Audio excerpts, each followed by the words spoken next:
Kung puno ng balita tungkol sa West Philippine Sea ang social media mo, hindi ka nag-iisa. Kung nalilito ka sa mga nangyayari, huwag kang mag-alala, simulan nating intindihin yan. Ito ang sitwasyon. Sobrang init ng tensyon sa West Philippine Sea. Kamakailan lang, gumamit ang Chinese Coast Guard ng water cannons laban sa mga bangka ng Pinoy fishermen. May nasaktan at may nasira.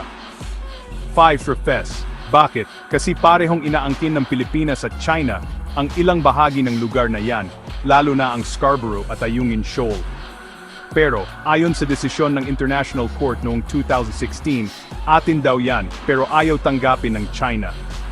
Ang gobyerno ng Pilipinas, lalo na ngayon sa ilalim ni Marcos Jr., todo laban, nagpapasa ng protesta, nagpapalakas ng mga kaalyado, at nakikipag-joint patrols pa sa US at Japan.